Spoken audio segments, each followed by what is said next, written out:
The Battle of Lakemwa, 0 hour was 5:30 a.m, November 4, 1918. It had been decided not to bomb the town itself, as it was known there were between 3,000 and 5,000 French civilians in the town. The town was taken by the Germans very early in the war, and so they'd had a very tough time, and they were aware of this. He's the first man who climbs over the wall. And as he climbed it, he expected at any time to be shot.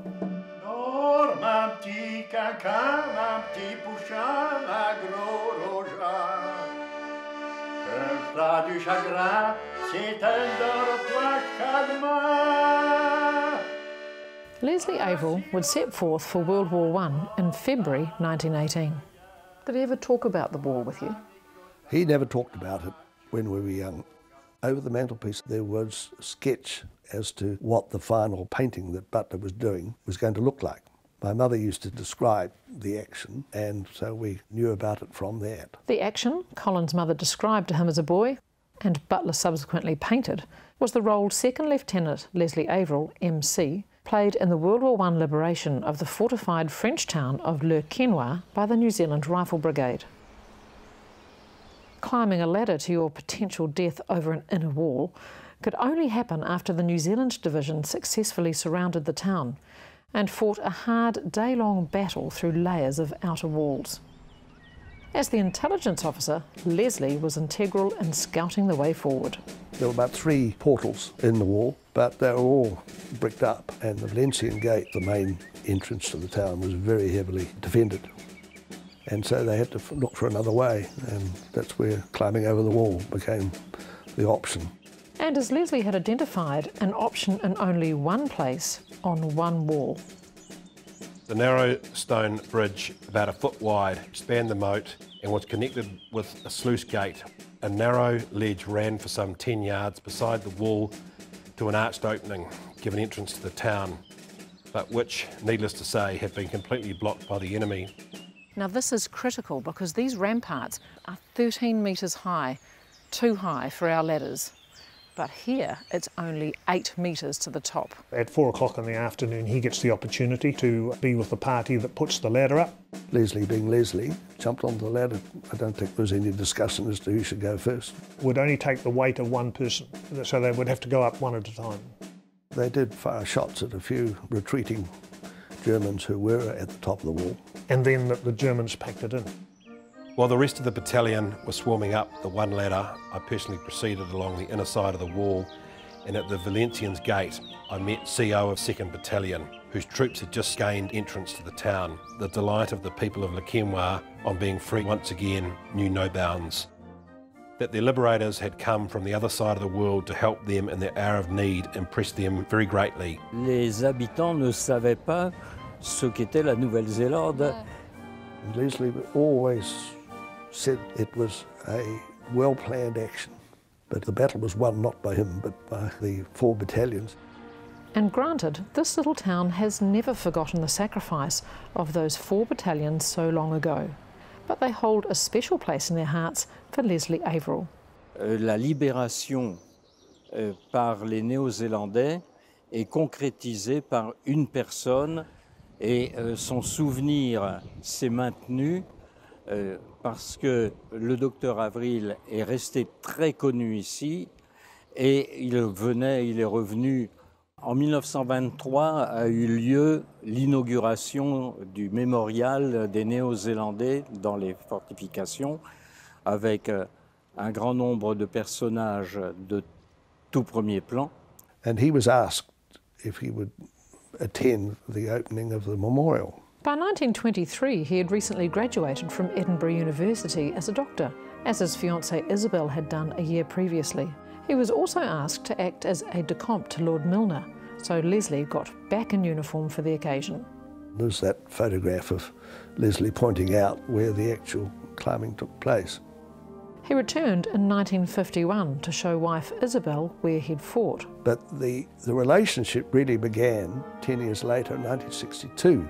When they returned with cases of apples for the town, a gift from the New Zealand Apple and Pear Marketing Board and the New Zealand Rifle Brigade, of which Leslie was now president.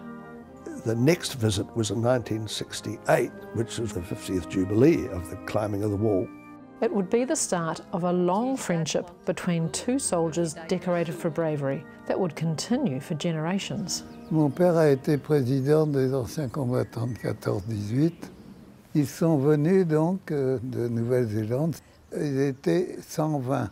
All the New Zealanders, 120, were living with the people of Le Quesnoy, inside their home.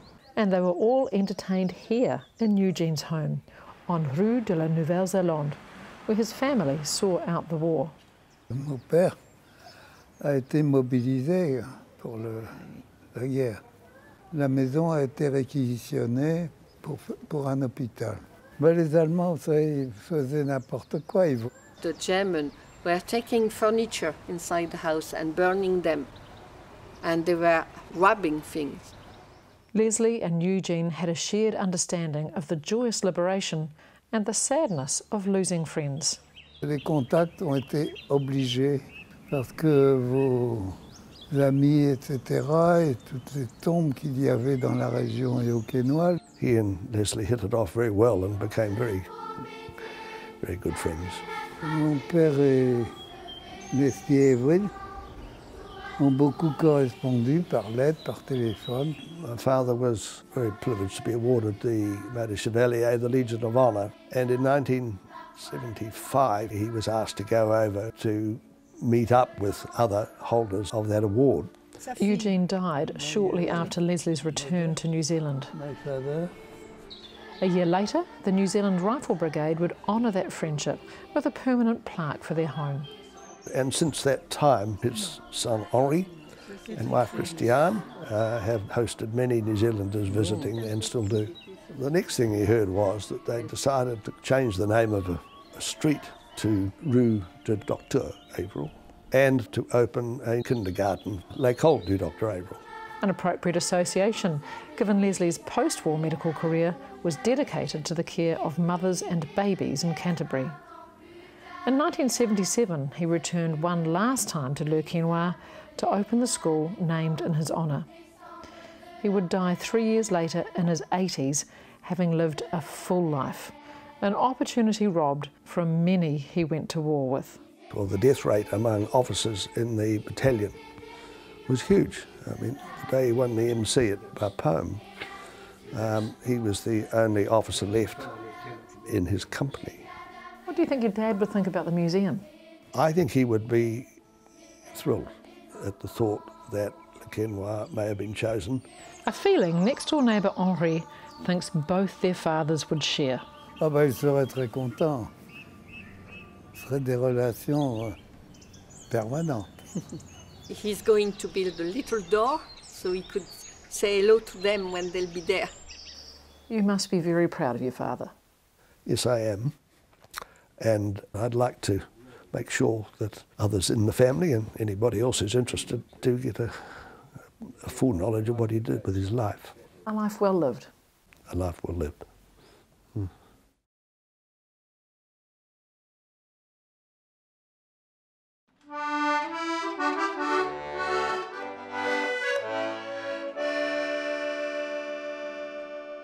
Oh, ladies of man, narcissus, matora du pal d'épée, de Chicago go, si t'es sage et que t'es fait dodo. Dormati, caca, ma petit poucha, ma gros rogna. Fla du chagrin, c'est un tort poica.